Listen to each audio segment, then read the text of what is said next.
الحمد لله رب العالمين. الصلاة والسلام على رسوله الكريم وعلى آله وصحبه أجمعين وعلى من تبعهم بإحسان إلى يوم الدين. أما بعد، وهو الباب إمام محمد بن عبد الوهاب رحمه الله في كتابه كتاب التوحيد باب قول الله تعالى ولئن أذقناه رحمة منا من بعد ضراء مسحته ليقولن هذا لي. இன்னத்துக்குரிய அல்லாஹ் அடியார்களே, தொடர்ச்சியாக கிதாபு தௌஹீதுடைய பாடங்களை நாம் பார்த்து கொண்டு வருகின்றோம். இன்று பார்க்கக்கூடிய தலைப்பு சூரத்துல் ஃபுஸ்ஸிலத்துடைய 50வது வசனத்தின் தலைப்பாக இருக்கின்றது. அல்லாஹ் தன்னுடைய திருமறையில் கூறுகின்றான், வலைன் அதகனாஹு ரஹ்மத்தம் மின்னா மின் பஅதி ضرா மஸ்ஹத்து லயகூலன்ன ஹாதா லி. எப்பொழுது அவனுக்கு நாம் நம்முடைய கருணையை பொழிவோமோ, அவருடைய சிரமம் மற்றும் சோதனைக்கு பிறகு அவனுக்கு கிடைத்த அந்த அருளை பெற்றுக்கொண்டு இது என்னுடையது அல்லது இது எனக்காகவே பிரத்யேகமாக அமைக்கப்பட்டது என்று கூறுவான். இந்த வசனத்தில் அதே போல 2வது வசனம், இன்னமா ஊதீதுஹு அலா இல்மின் இந்தி, நிச்சயமாக இது எனக்கு கொடுக்கப்பட்ட விஷயங்கள் அனைத்துமே என்னுடைய கல்வியின் திறனை கொண்டுதான், என்னிடம் இருந்த கல்வியின் திறனை கொண்டுதான் என்று கூறுவான். இந்த வசனத்தின் மூலம் அல்லாஹு தஆலா ஒரு கருக்கொடையை கொடுத்திருக்கின்றான், அருள் புரிந்திருக்கின்றான் என்றால் அந்த அருளும் அவனுடைய அந்த அருட்கொடையும் அல்லாஹு தஆலா தான் கொடுத்தான் என்று நாம ஏற்றுக்கொள்ள வேண்டும். அது நமக்கு எவ்வளவு திறமைகளை கொண்டு நாம் அதை பெற்றாலும் சரி, நம்முடைய படிப்பை, பதவியை, அந்தஸ்தை எப்படி நம்முடைய முயற்சிகளை கொண்டு பெற்றாலும் இது அல்லாஹுடைய தரப்பில் கொடுக்கப்பட்டது என்று நாம் எடுத்துக்கொள்ள வேண்டும். இங்கு இந்த வசனத்துல பொதுவாக மனிதனை பற்றி இங்கு சொல்லப்பட்டது. ஒரு மனிதன் சோதனையில் தள்ளப்பட்டு மிக சிரமத்திற்கு ஆளாக்கப்பட்டு ஏழ்மையிலும் நோய்வாய்ப்பட்ட நிலையில் இருக்கும் பொழுது அவனுக்கு சின்ன ஒரு அருளும் மிகப்பெரியதாகவே இருக்கும். நோய்வாய்ப்பட்டு விட்டு குணம் அவனுக்கு நிவாரணம் கிடைக்கிறது என்றால் பெரிய ஒரு விஷயம் கிடைத்தது போல. ஏழ்மையாக இருந்து பிறகு அவருக்கு அல்லாஹு தஆலா வசதி வாய்ப்புகளை ஏற்படுத்தி பொருளாதாரத்துடைய அருளை பொழிந்தான் என்றால் அது அவனுக்கு பெரிதாக இருக்கும். அப்போ அந்த விஷயத்தை என்ன மிக கண்ணியமாக நினைப்பான். இங்கு அல்லாஹு தஆலா அதுதான் மனிதனை பற்றி கூறுகின்றான். மனிதனுடைய நிலை குறிப்பாக அல்லாஹ்வை நிராகரிக்கக்கூடியவன் எப்படி என்றால், சோதனை அவன் அந்த சோதனையில் தள்ளப்பட்டு மிக மோசமான ஒரு இக்கட்டான நிலையில் சென்றாலும் பிறகு அவனுக்கு அருள் கொடுக்கப்பட்டதென்றால் நம் தரப்பிலிருந்து கருணை பொழிந்து அவனை அந்த விஷயத்திலிருந்து மீட்டோம் என்றாலும் என்ன செய்கின்றான் அவன், இது கொடுக்கப்பட்டதெல்லாம் என்னுடைய திறமையின் காரணமாக தான், என்னிடம் இருந்த கல்வியினும் என்னிடம் இருந்த அந்த திறமை காரணமாக தான் கொடுக்கப்பட்டது என்று என்ன செய்கின்றான் அவன் அல்லாஹு தஆலாவுடைய ரஹ்மத்தை என்ன செய்கின்றான், பெருமையை கொண்டு பெருமை அடிக்கக்கூடியவனாக ஆகிவிடுகின்றான். ஆனால் இது முழுக்க இது தவறான விஷயம். இதனால் என்ன ஆகின்றது என்றால் ருபூபியாவில் இணை வைக்கக்கூடிய விஷயம் அங்கு ஆகிவிடுகின்றது. எப்படி நன்மை கொடுக்கக்கூடியவனும் தீமையை அகற்றக்கூடியவனும் அல்லாஹ் ரப்புல் ஆலமீன் தான். அல்லாஹு தஆலா ரப்பாக இருக்கின்றான். அவன் அனைத்தையும் கொடுக்கக்கூடியவனும் அதே போல அனைத்தையும் பறிக்கக்கூடியவனாக இருக்கின்றான். இங்கு தன்னுடைய திறமையை கொண்டும் தன்னுடைய அறிவை கொண்டு இது எனக்கு கிடைத்தது என்று சொன்னால் என்றால் என்ன அர்த்தம், தன்னுடைய அறிவையும் அல்லது தன்னுடைய திறமையும் தன்னுடைய கல்வியையும் அல்லாஹு தஆலாவுடைய அந்த தன்மை கொடுக்கல் மற்றும் தடுத்தல் என்ற விஷயத்துல என்னுடைய அறிவும் எனக்கு இது கொடுத்திருக்கு என்று சொல்லக்கூடிய நிலை வரும். ஆகையால் தான் கொடுக்கப்பட்ட நிஅமத்துகள் அது அல்லாஹு தஆலாவுடைய தரப்பில் தான் வந்தது என்று நாம பகிரங்கமாக அதை ஏற்றுக்கொள்ள வேண்டும். அதை கொண்டு நாம் ஆணவம் அடைவதோ அல்லது என்னுடைய திறமையை கொண்டுதான் என்னுடைய கல்வியை கொண்டுதான் பெற்றது என்று நாம் சொல்லக்கூடாது. அதனால்தான் காரூனுடைய நிலையை பற்றி அல்லாஹு தஆலா சொல்லும் பொழுது அவனுக்கு எல்லா விதமான பொக்கிஷங்களும் கொடுக்கப்பட்டன, ஆடம்பரமான ஒரு வாழ்க்கையை வாழ்ந்தான், இப்படி என்று எல்லா விஷயங்களும் கொடுக்கப்பட்ட நிலையில் என்ன கூறினான்? இன்னமா ஊதீதுஹு அலா இல்ம். மனிதர்கள் கூறினார்கள், அங்கு இருந்தவர்கள், அல்லாஹ் உனக்கு கொடுத்த இந்த அருளை, உன்னுடைய இந்த உலக வாழ்க்கையினை மறந்து விடாதே. அல்லாஹ் தஆலா எப்படி உனக்கு அருள் புரிந்தானோ நீனும் மக்களுக்கு உதவி செய்வாயாக என்று சொல்லும் பொழுது, இன்னமா ஊதீது அலா இல்ம், இது அல்லாஹ் தஆலா கொடுக்கல, என்னுடைய திறமையை கொண்டும் என்னுடைய கல்வியை கொண்டுதான் கொடுக்கப்பட்டது, அல்லது அதற்கு நான் உரிமையாளனாக இருந்தேன், என்னிடம் இந்த அவ்வளவு கல்வி இருந்தது, அல்லாஹ் தஆலா எனக்கு கொடுத்துதான் தீரணும் என்ற ஒரு நிலையை என்ன செய்தான் அவன்? அங்கு ஆணவத்தையும் பெருமையை அடித்தான். அல்லாஹ் தஆலா பெருமை அடிக்கக்கூடியவனை எப்பொழுதுமே விரும்புவது கிடையாது. அவனை முழுமையாக அவனையும் அவனுடைய பொக்கிஷத்தையும் பூமியில் புதைத்து விட்டான். அப்போ இங்கு இந்த வசனத்தின் மூலமாக நாம் அறிந்து கொண்டோம், அல்லாஹு தஆலாவுடைய நியமத்துகள், உடல் ஆரோக்கியம், நம்முடைய படிப்பு, வசதி எதுவாக இருக்கட்டும், இது அனைத்துமே என்ன? அல்லாஹு தஆலாவுடைய அருள்தான். அவனுடைய அருள், அவனுடைய ஃபضலை நாம் அவருடைய அவனையே சார்ந்திருக்கின்ற என்று நாம் ஏற்றுக்கொள்ள வேண்டும். இந்த தலைப்பில் ஹதீஸ் புகாரி மற்றும் முஸ்லிமில் வரக்கூடிய நீண்ட ஹதீஸு, அந்த குறிப்பாக 3 நபர்களை அல்லாஹு தஆலா, பனி இஸ்ராயேலுடைய 3 நபர்களை அல்லாஹு தஆலா வானவர்களை கொண்டு சோதித்தான். ஒரு வானவரை கொண்டு சோதித்தான். அந்த 3 நபர்கள், ஒருவர் தொழுநோயாளி, இரண்டாவது வழுக்கன், மூன்றாவது குருடர்.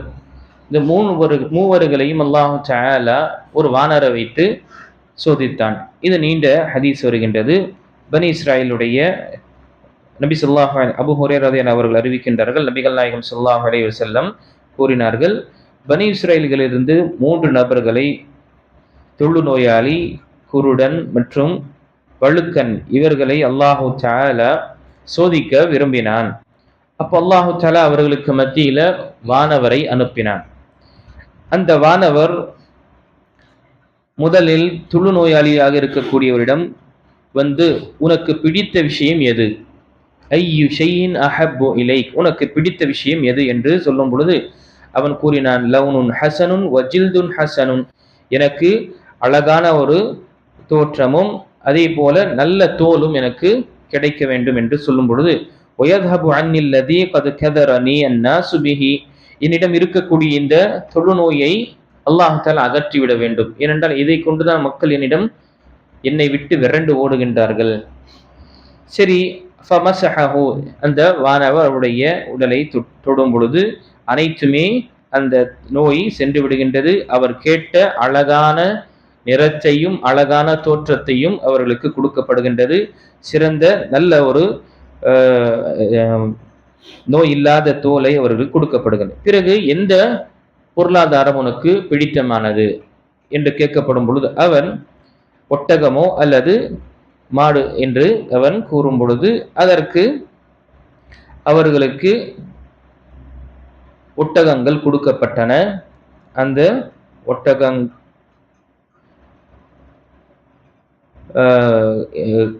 அதனுடைய ஒட்டகத்தை குட்டியை பெற்றெடுக்கக்கூடிய நிலையில் இருந்தது.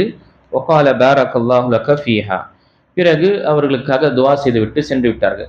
இரண்டாவதும் அக்ரா என்று சொல்லக்கூடிய வழுக்கனிடம் சென்றும், உனக்கு எது பிடித்தமானது என்று சொல்லும் பொழுது, எனக்கு நல்ல முடி இருக்கணும், அழகான முடி இருக்கணும் என்று கேட்டு, பிறகு இந்த இந்த விஷயத்தை அல்லாஹ் தஆலா அகற்றிவிட வேண்டும். உனக்கு எது பிடித்தமான செல்வம் மற்றும் பொருளாதாரம் என்று கேட்கும் பொழுது அந்த மனிதன் அவனுக்கு மாடோ அல்லது ஒட்டகத்தை கேட்ட, அவருக்கு மாடு கொடுக்கப்பட்டது. அது குற்றியை ஈண்டெடுக்கக்கூடிய நிலையில் இருந்தது. அல்லாஹ் தஆலா அவனுடைய இந்த செல்வத்தில் பரக்கத்தை ஏற்படுத்துவானாக என்று கூறிவிட்டு சென்று விட்டார்கள். மூன்றாவது குருடரிடம் வந்து அவர்களிடம் கேட்கப்பட்டது, உனக்கு இது பிடித்தமானது. அல்லாஹ் தஆலா என்னுடைய கண் பார்வையை அல்லாஹ் தஆலா திருப்பி எனக்கு கொடுக்கட்டும். அதே போல கொடுக்கப்பட்டது. உனக்கு பிடித்தமான எது என்று கேட்கும் பொழுது அவன் ஆடு என்று கூறும் பொழுது அவருக்கு குட்டியை பெற்றெடுக்கக்கூடிய இந்த ஆட்டை கொடுக்கப்பட்டது. அதில் அல்லாஹ் உனக்கு பரக்கத் செய்வானாக என்று சொல்லிவிட்டு சென்று விட்டார்கள். இதற்கு பிறகு திரும்பவும் இதை கொடுக்கப்பட்ட பிறகு இவர் அனைவர்களுக்கும் ஒட்டகம் மற்றும் ஆடு மாடு இதனுடைய மந்தை பெருமளவு பர்க்கத் ஏற்பட்டு விட்டது. சில நாட்களுக்கு பிறகு முதல் அந்த நோயாளியிடம் ஒரு நபர் வருகின்றார். ஃபிசூரத்திஹி வஹைஅத்திஹி, அவனை போன்றவே தொழுநோயாளியாக ஒரு வானவர் அவரிடம் கேட்கின்றார். ரஜுலுன் மிஸ்கீனுன் வபுனு சபீலின் கதஅத் பிஹில் ஹிபால் ஃபி சஃபரி ஃபலா பலாக லியல் யௌம இல்லா பில்லாஹ் சும்ம பிக. நான் ஒரு மிஸ்கீன், நான் ஒரு ஏழை வழிபோக்கன், என்னிடம் இருந்ததெல்லாம் நான் இழந்துட்டேன், நான் என்னுடைய பயணத்தை நீண்டம் மேற்கொள்ள முடியல, எனக்கு ஏதாவது ஒரு கால்நடைகளை நீ கொடுப்பாயாக, இன்று அல்லாஹும் பிறகு பிறகு நீ, உன்னை தவிர வேறு யாரும் எனக்கு இல்லை என்று அங்கு சொல்லும் பொழுது அங்கு அந்த மனிதன் என்ன செய்கின்றான்? அப்போ அந்த வானவர் கேட்கின்றார், அஸ்அலுக பில்லதி ஆதாகல் லௌனல் ஹஸன் வல் ஜில்தல் ஹஸன் வல் மால பஈரின் அத்தபல்லகு பிஹி ஃபி சஃபரி. நான் உனக்கு அந்த இறைவனை வைத்து உனக்கு உன்னிடம் இதை கேட்கின்றேன். எந்த ரப்பு உனக்கு அழகான இந்த தோற்றத்தையும் அழகான உனக்கு சிறந்த ஒரு உடலையும் கொடுத்தானோ, பிறகு இந்த பெரிய ஒரு ஒட்டகத்துடைய இந்த மந்தையை கொடுத்தானோ, அவனை வைத்து உன்னிடம் கேட்கின்றேன், எனக்கு ஒரே ஒரு ஒட்டகத்தை கொடு, நான் என்னுடைய பயணத்தை நான் தொடர்வதற்காக. அப்போ அந்த மனிதன் கூறினான், அல் ஹுகூகு கஸீரா, ரொம்ப நிறைய பொறுப்புகள் இருக்கு, நிறைய பொறுப்புகளின் மீது இருக்கு, நான் இதை கொடுக்க முடியாது என்று என்ன செய்தான்? அவன் அதை சொல்லும் பொழுது அந்த மனிதன் என்ன செய்ய, அன்னி ஆடிஃபுக, நான் உன்னை எங்கேயோ பார்த்த மாதிரி தான், நான் உன்னை பார்த்துருக்கேன், எனக்கு தெரியும் உன்னை என்று சொல்லும் பொழுது, அதற்கு பிறகு நீதானே அவன், இதற்கு முன்னால் நீ தொழுநோயாளியாக இருந்தா, அல்லாஹு தஆலா உனக்கு நல்ல ஒரு உடலையும் நல்ல ஒரு தோலையும் ஏற்படுத்தினானே, ஏழையாக இருந்தா, உனக்கு அல்லாஹு தஆலா ஒட்டகத்தை கொடுத்து அதை இதில் பரக்கத்தை ஏற்படுத்தி பெருமளவு பொருளாதாரத்தை கொடுத்தான் என்றால், இல்லை, இதெல்லாம் என்னுடைய முயற்சி தான். இன்னமா வரிஸ்து ஹாதா மாலன் காபிரன் அன் காப், இது என்னுடைய வம்சாவளியிலிருந்து எனக்கு கிடைத்தது, எனக்கு என்னுடைய பரம்பரை மூலமாக கிடைத்தது என்று என்ன செய்தான்? அவன் கூறும் பொழுது, சரி அப்படியா, இன் குன்த காதிபன் ஃபஸய்யரக்கல்லாஹு இலா மா குன்த், நீ சொல்வது பொய்யாக இருந்தா, நீ பொய்யனாக இருந்தா, அல்லாஹு தஆலா உன்னை எப்படி இதற்கு முன்னால் நீ இருந்தாயோ அதே போல் ஆக்கட்டும் என்று இந்த வானவர் சொல்லும் பொழுது அவன் அப்படியே மாற்றப்பட்டான். பிறகு இரண்டாவது நபரிடம், குறிப்பாக வழுக்கனிடம் செல்கின்றார்கள். அவரிடம் இதே போல கேட்கப்படுகின்றது. எல்லா விஷயத்தையும் அவர் தெரியப்படுத்துகின்றார். இது அந்த நபரிடம் சென்றவரும் என்ன வழுக்கை போலதான் சென்றார். வானவர் வழுக்கை போல சென்று அவரிடம் இதை கேட்டார். அவனும் இதே போலதான் கூறி, எனக்கு நிறைய இவருடைய பொறுப்பு இருக்கு, நான் இதை கொடுக்க முடியாது. ஆக சொல்லும்போது, சரி அதே போல அல்லாஹ் உன்னை நான் அறிவேன், இதற்கு முன்னால் நீ வழுக்கனாக இருந்த, மக்கள் வெறுக்கக்கூடியவர்களாக இருந்த, ஏழையாக இருந்த, அல்லாஹ் தஆலா உன்னுடைய அருளை கொண்டு உனக்கு தேவையற்றவனாக ஆக்கனா, அப்படித்தானே? இல்லை, எனக்கு என்னுடைய வம்சாவளியிலிருந்து என்னுடைய வாரிசு எனக்கு கொடுக்கப்பட்டது, சொத்தில் கொடுக்கப்பட்டது என்று சொல்லும் பொழுது அந்த வானவர், சரி நீ சொல்லக்கூடியது பொய்யாக இருந்தால் அல்லாஹ் அதே போல ஆக்கட்டும். அவன் அதே போல ஆக்கப்பட்டான். பிறகு குருடனிடம் வந்து சொன்னக்கூடிய அனைத்து விஷயங்களையும் சொல்லும் பொழுது, அப்போ அந்த விஷயத்தை அந்த வானவர் தெரியப்படுத்தும் பொழுது, கால கது குன்து ஆமா ஃபரத்தல்லாஹு அலைய பஸரி, அவன் அல்லாஹு உங்களுடைய எந்த இறைவன் உங்களுடைய பார்வையை திருப்பி உங்களுக்கு கொடுத்தானோ, அதே போல இந்த ஆட்டை கொடுத்தானோ, அவனுடைய பெயரை கொண்டு நான் உங்களிடம் கேட்கிறேன், எனக்கு ஏதாவது உதவி செய்யுங்க. அப்ப அந்த மனிதன் என்ன செய்தான்? அல்லாஹு தஆலாவுடைய நியமத்தை நினைவு கொண்டு, நான் ஒரு குருடனாக இருந்தேன், ஏழையாக இருந்தேன், அல்லாஹ் எனக்கு கண் பார்வை கொடுத்தான், பிறகு இந்த ஆட்டுடைய பெருமளவு பொருளாதாரத்தை கொடுத்தான். உனக்கு என்ன தேவை எடுத்துக்கோ, எது தேவையில்லை விட்டுரு. எது உனக்கு எவ்வளவு தேவை வேண்டும் என்றாலும் எடுத்துக்கொள், தேவையில்லாத உனக்கு நீ விட்டு செல் என்று. ஃபவல்லாஹி லா அஜ்ஹது அல் யௌம பிஷைஇன் அகத்தஹு லில்லாஹ். அல்லாஹ் மீது ஆணையாக, இன்று நீ எடுத்த எந்த ஒரு விஷயத்தையும் நான் என்ன செய்ய மாட்டேன், உன்னிடம் சண்டையிட மாட்டேன், உன்னிடம் விவாதம் கொள்ள மாட்டேன். அல்லாஹு தாலாவுக்காக நீ எடுத்த அனைத்தையும் நான் கொடுத்து விடுவேன் என்று சொல்லும் பொழுது, ஃபகால அம்சிக் மாலக், உன்னுடைய பொருளாதாரத்தை, உன்னுடைய ஆட்டை நீனே வைத்துக்கொள் என்று சொல்லி, இன்னமா உப்துலீதும், நீங்கள் சோதிக்கப்பட்டீர்கள், ஃபரதியல்லாஹு அன்க, அல்லாஹ் உன்னை கொண்டு பொருந்தி கொண்டான், வஸஹித அலா சாஹிபைக், அல்லாஹு தஆலா இந்த இருவர்களை உடைய தோழர்களாக இருந்த இருவர்களை அல்லாஹு தஆலா அவன் அல்லாஹுடைய கோபத்திற்கு இவர் ஆளானார்கள், அல்லாஹு தஆலா அவன் கோபித்துக் கொண்டான். இந்த ஹதீஸ் புகாரி மற்றும் முஸ்லிமில் வரக்கூடிய ஹதீஸாக இருக்கின்றது. இந்த ஹதீஸில் எண்ணற்ற விஷயங்கள் நமக்கு பாடங்களாக நாம் அறிந்து கொள்ளலாம். அல்லாஹ் கொடுத்த நிஅமத்துகள் நாம் எப்பொழுதுமே மறந்து விடக்கூடாது. அல்லாஹு தஆலா நமக்கு எல்லா விதமான பொருளாதாரத்தையும் சரி, உடல் ஆரோக்கியத்தையும் சரி, எல்லா விதமான நியமத்தை கொடுத்தவன் அவன் தான். நாம் நம்முடைய இந்த அசல் மனிதனுடைய இந்த தோற்றத்திற்கு முன்னால் நம்முடைய நிலை பார்க்கும் பொழுது ஒரு இந்திர துளி தான், ஒரு இந்திர துளிதாகவே இருந்தோம். அல்லாஹ் அதை சீர்படுத்தி செம்மைப்படுத்தி அழகான ஒரு தோற்றத்தில் ஆக்கிய பிறகு பெருமை அடிப்பது என்பது எக்காரணத்துக்காக? ஒரு மனிதன் பெருமை அடிக்கக்கூடியவன் தன்னுடைய அசல் நான் எதிலிருந்து வந்தேன் என்று அவன் பார்த்தாலே, அவன் திரும்பி அவன் சிந்தித்தாலே, கண்டிப்பாக இந்த ஆணவம், இந்த மமது, பெருமை அடிக்கக்கூடிய விஷயம் அனைத்துமே என்ன இறங்கிவிடும். அதனால சூரத்து தஹர்ல அல்லாஹு தஆலா கேட்கின்றான், ஹல் அத்தா இல் இன்சானி ஹீனும் மினத் தஹ்ரி லம் யகுன் ஷைஅம் மذ்கூரா, மனிதனுடைய வாழ்க்கையில் அந்த காலம் வரவில்லையா, அவன் எப்படி இருந்தான்? லம் யகுன் ஷைஅம் மذ்கூரா, அவன் சொல்வதற்கான எந்த ஒரு விஷயம் இல்லாதவனாக இருந்தான், எதுவுமே இல்லை, அப்படிப்பட்ட நிலையில் இருந்தான். பிறகு நாம் அவனை படைத்தோம், அவனுக்கு அவனுடைய சீராக்கினோம், அவனை செம்மைப்படுத்தினோம் என்று அல்லாஹு தஆலா மனிதனுடைய அந்த பிறப்பை பற்றி தெரியப்படுத்துகின்றார். அப்போ மனிதன் எவ்வளவு அவன் உயர்ந்தவனாக ஆகட்டும், கொடுக்கப்பட்ட விஷயம் அனைத்துமே என்ன, அல்லாஹு தஆலா தான் கொடுக்கின்றான் என்ற அந்த நியமத்தை நாம் மறந்துவிடக்கூடாது. இந்த ஹதீஸின் மூலமாக நாம அல்லாஹுக்கு நன்றி செலுத்தக்கூடிய விஷயம் நம்முடைய நாவாலும் சரி, நம்முடைய கரத்தாலும் சரி, அதே போல நம்முடைய உள்ளத்தாலும் என்ன செய்யணும், நன்றி செலுத்த வேண்டும். நம்முடைய நாவால் நன்றி செலுத்துவது என்ன, ஹாதா மின் இந்தில்லாஹ், இது அல்லாஹுடைய தரப்பில் தான் எனக்கு கொடுக்கப்பட்டது என்று நாவால் இதை ஏற்றுக்கொள்ளணும். அதே போல நம்முடைய கரத்தால் என்று சொல்லும் பொழுது அந்த கொடுக்கப்பட்ட நியமத்தை அல்லாஹுடைய பொருத்தத்திற்காக பயன்படுத்த வேண்டும். மூன்றாவது, நம்முடைய உள்ளம் சார்ந்த விஷயத்தை பார்க்கும் பொழுது அது அல்லாஹு தஆலா தான் கொடுத்தான் என்று மனப்பூர்வமாக நாம உள்ளத்தால் ஏற்றுக்கொள்ள வேண்டும். அதனால்தான் இங்கு ஒரு கவிதை, ஒரு அறிஞர் கவிதையை சொல்லும் பொழுது, அஃபாதத்குமுன் நஅமாஉ மின்னி ஸலாஸா பியதி வலிசானி வத்தமீர் அல் முஹஜ்ஜபா, எனக்கு அல்லாஹு தஆலாவுடைய நியமத்துகளுக்கு நன்றி செலுத்தக்கூடிய விஷயத்தில் 3 விஷயமாக இருக்கின்றது, என்னுடைய கரம், நாவு மற்றும் என்னுடைய உள்ளம்.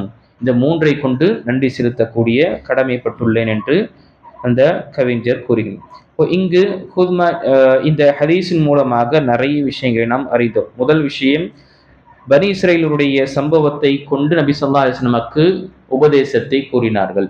அப்போ இந்த சமுதாயத்திற்கு முன்னாள் சமுதாயத்துடைய உபதேசங்களை நபி ஸல்லல்லாஹு அலைஹி வஸல்லம் நமக்கு காண்பித்து தந்திருக்கின்றார்கள் என்றால் எதற்காக? படிப்பினைக்காக நமக்கு காண்பித்து தந்திருக்கின்றார்கள். படிப்பினைக்காக நபி ஸல்லல்லாஹு அலைஹி வஸல்லம் காண்பித்து தந்திருக்கின்றார்கள். இது மட்டுமல்ல, எண்ணற்ற சம்பவங்கள், பனி இஸ்ரவேலில் நடந்த சம்பவங்களை நபி ஸல்லல்லாஹு அலைஹி வஸல்லம் தன்னுடைய உம்மத்தினர்களுக்கு என்ன செஞ்சிருக்கிறாங்க, எடுத்துக்காட்டாகவும் ஒரு படிப்பினைக்காகவும் அதை கொண்டு பாடம் பெறுவதற்காக கூறியிருக்கின்றார்கள். அதில் தான் ஒன்று, மூவர்கள் ஒரு குகையில் சிக்கிக் கொள்கின்றார்கள். அவர்கள் அல்லாஹு தஆலாவிடம் நம்முடைய நன்மையை கொண்டு அல்லாஹ்விடம் உதவி தேடலாம், அதை தவிர வேறு யாரும் நமக்கு உதவி செய்யக்கூடியவன் கிடையாது. அதே போல ஜுரேஜுடைய சம்பவம், இப்படி என்ற எண்ணற்ற சம்பவங்களை நபி ஸல்லல்லாஹு அலைஹி வஸல்லம் நமக்கு காண்பித்து தந்திருக்கிறார் என்றால் அது என்ன, நமக்கு ஒரு படிப்பினையாக தான் இருக்கு. இரண்டாவது விஷயம், இங்கு அல்லாஹு தஆலா உடைய ஆற்றலும் அவருடைய சக்தி எவ்வளவு என்றால், இந்த மூவர்களையும் அல்லாஹு தஆலா என்ன செய்தான், அவர்களுடைய நோயையும் அவருடைய குணத்தை அவர்களுக்கு குணமாக்கி சிறந்த ஒரு விஷயத்தை கொடுத்தான். இது அல்லாஹு தஆலாவுடைய ஆற்றல். அவன் எதை வேண்டுமென்றாலும் எப்படி வேண்டுமென்றாலும் செய்யக்கூடியவனாக இருக்கின்றான் என்று. மூன்றாவது, வானவர்கள் அவர்கள் மனிதனுடைய தோற்றத்திலிருந்து வருவார்கள். அவர்கள் மற்ற தோற்றத்திலையும் எடுத்துக்கொள்வார்கள். இது அல்லாஹுடைய அனுமதியை கொண்டுதான். தங்களுக்கு என்று தனிப்பட்ட எந்த ஒரு சக்தியும் கிடையாது. வானவர்களுக்கு மனிதனாக மாற வேண்டும் அல்லது வேறு ஒரு படைப்பினமாக மாற வேண்டும் என்று இருந்தால் அது அல்லாஹ் நாடினால் மட்டும்தான் நடக்கும். அந்த நாடக்கூடிய நேரத்தில் தான் இங்கு நடக்கும் என்று நாம் ஏற்றுக்கொள்ளும்.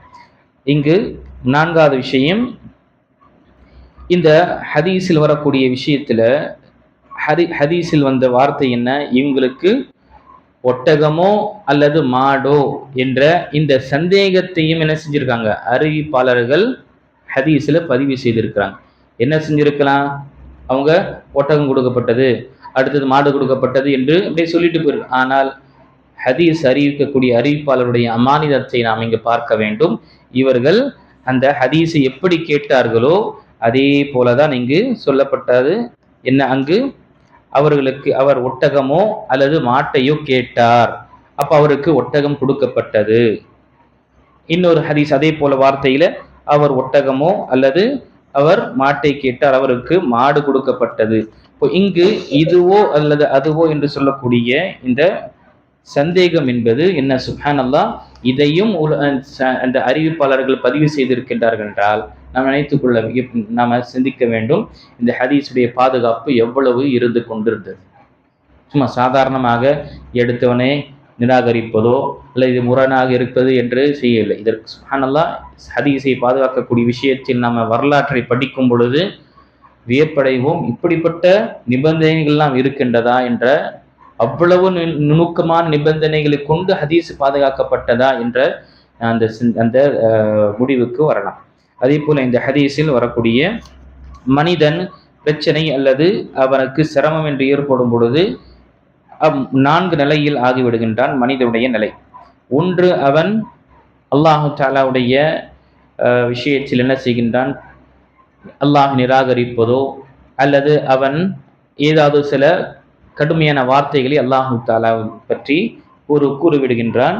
இது என்ன, இது தடுக்கப்பட்ட விஷயம், இது ஹராமான விஷயம். என்னவாக இருக்கட்டும், ஒரு மனிதனுக்கு சோதனை வரும்பொழுது அவன் சபராக இருப்பதுதான் மார்க்கம் சொல்லி தந்திருக்கு. இரண்டாவது நிலை சபர், இது கடமையானது. சபராக இருக்கும். சோதனை என்று வந்து விட்டதென்றால் நாம பொறுமையோடு நாம கடைபிடிக்க வேண்டும், பொறுமையாக இருக்க வேண்டும். இது நம் மீது கடமை. மூன்றாவது ரிவா, அந்த சோதனை கொண்டு பொருந்திக் கொள்வது என்பது முஸ்தஹப்பான விஷயம், சிறந்த விஷயம். சரி, அல்லாஹ் எனக்கு சோதித்திருக்கிறான், சோதனை வருகின்றது, இந்த சோதனை கொண்டு பொருந்திக் கொள்கிறேன், அவன் எனக்கு என்ன நாடினாலும் சரி அதை கொண்டு நான் பொருந்திக் கொள்கின்றேன் என்ற நிலை நமக்கு வருவது என்பது இது சிறந்த ஒரு விஷயமாக இருக்கின்றது. நான்காவது ஷுக்ர், வந்த சோதனைக்கு என்ன நினைக்கின்றான், அல்லாஹு தஆலா இதை விட ஒரு பெரிய ஒரு பாதிப்பை ஏற்படுத்தல, அல்ஹம்துலில்லாஹ், அல்லாஹு தஆலா உடல் ஆரோக்கிய சம்பந்தப்பட்ட விஷயத்தில் தான் எனக்கு சோதித்தான், ஈமானை பறிபோகக்கூடிய விஷயத்துல சோதிக்கல என்ற அந்த சிந்தித்து அல்லாஹ்வுக்கு நன்றி செலுத்தக்கூடியவனாக இருக்கும். இப்ப பாருங்க, 4 நிலை ஒரு மனிதனுக்கு சோதனை என்று வரும் பொழுது இந்த 4 நிலையில என்ன, ஒன்று, முதல் விஷயம் சபர் செய்யணும், அவன் கடமையானது. அந்த சோதனையை பொருந்திக் கொள்கின்றான். சரி, என்னவாக ஆகட்டும், அல்லாஹ் தான் எனக்கு சோதித்திருக்கிறான், நான் அதை பொருந்திக் கொள்றேன், இன்ஷா அல்லாஹ் எது வரைக்கும் அல்லாஹ் நாடுகின்றானோ அது வரைக்கும் நான் பொருந்திக் கொள்கின்றேன் சொல்வது என்பது சிறந்த ஒரு விஷயம். இது எல்லாருக்கும் வந்து விடாது. பொறுமையாக இருந்துறது என்று முயற்சி செய்துவென்றால் வரும். ஆனால் அந்த சோதனையில பொருந்திக் கொள்வது என்பது பெரிய ஒரு பாக்கியவார்களுக்கு கொடுக்கப்படக்கூடிய அந்த சிஃபத். அதை விட சிறந்தது பார்க்கும் பொழுது உச்சகட்டத்தில் இருக்கக்கூடியது அல்லாஹுக்கு நன்றி செலுத்துவது, வந்த சோதனைக்காக நன்றி செலுத்துவது. ஏன்னா அல்லாஹு தஆலா எனக்கு சோதித்த, ஆனா ஈமானை இழக்கக்கூடிய சோதனையை அல்லாஹு தஆலா ஆக்கவில்லை. மற்றவர்களை அல்லாஹு தஆலா நிலை பார்க்கும் பொழுது ஈமானே பறிபோகின்றது. அவன் சொத்து சுகம் எல்லாமே இருக்கு, ஆனா ஈமான் கொடுக்காத நிலையில், ஈமானை விட்டு அவன் நிராசைப்படுத்திய நிலையில் இருக்கிறான். அல்லாஹ் எனக்கு ஈமானை கொடுத்திருக்கிறான், அல்ஹம்துலில்லாஹ் ஈமானை என்னை கொண்டு அல்லாஹ் தஆலா சோதிக்கவில்லை என்ற அந்த சிந்தை அவனுக்கு நன்றி செலுத்தக்கூடியவனாக ஆவான். இப்போ இன்று அதே போல எண்ணற்ற விஷயங்கள், கிட்டத்தட்ட 16 விஷயங்கள் இங்கு முஹம்மது அப்துல் வஹாப் ஷேக் உசைமீன் ரஹிமஹுல்லாஹ் இங்கு தெரியப்படுத்தியிருக்கின்றார்கள். இப்போ ஒட்டுமொத்தமாக பார்க்கும் பொழுது கணித்துக்குரிய அல்லாஹ் நடிகார்களே, அல்லாஹு தஆலா கொடுத்த நமக்கு நிஅமத்து, அது சிறிதாக இருக்கட்டும் பெரிதாக இருக்கட்டும், அல்லாஹ் கொடுத்த நிஅமத்து அவன் பக்கமே நாம அதை சமர்ப்பிக்க வேண்டும். அவன் பக்கமே நாம் இது அனைத்துமே அல்லாஹ் தான் கொடுத்தான் என்று. நம்முடைய திறமை இருந்தாலும், நமக்கு எவ்வளவு திறமையும் படிப்பும் இருந்தாலும், அந்த படிப்பையும் திறமையும் கொடுத்தவன் யார்? அல்லாஹ் தான். அப்போ நமக்கு கொடுக்கப்படக்கூடிய சிறப்புகள், பதவி, அந்தஸ்து என்ற எதுவாக இருக்கட்டும் அனைத்துமே அல்லாஹு தஆலாவுக்கு தான் என்று நாம அல்ஹம்துலில்லாஹி என்று நாம் அல்லாஹ்வுக்காக புகழ்ந்து, அவனுக்கிடமே இந்த நிஅமத்துகள் அனைத்தும் என்ன அவன்தான் கொடுத்தான் என்ற அந்த விஷயத்தை நாம் ஏற்றுக்கொள்ள வேண்டும். அல்லாஹு தஆலா நம் அனைவர்களுக்கும் அல்லாஹ் கொடுத்த நிஅமத்தை நாம் அதை புரிந்து அவனுக்கு நன்றி செலுத்தக்கூடியவர்களாக அல்லாஹ் நம்மை ஆக்கியல்வானாக. நன்றி செலுத்துவது நம்முடைய நாவாலும் சரி, நம்முடைய உடலாலும் சரி, அதே போல நம்முடைய உள்ளத்தாலும் சரி, அல்லாஹு தஆலாவை முழுமையாக நன்றி செலுத்தக்கூடியவர்களாகவே அல்லாஹ் ஆக்குவானாக. நன்றி உள்ள அடியார்களாக அல்லாஹ் நம்மை வாழச் செய்வானாக. ஆமீன். வாஹிரு தஅவானா அல்ஹம்துலில்லாஹி ரப்பில் ஆலமீன்.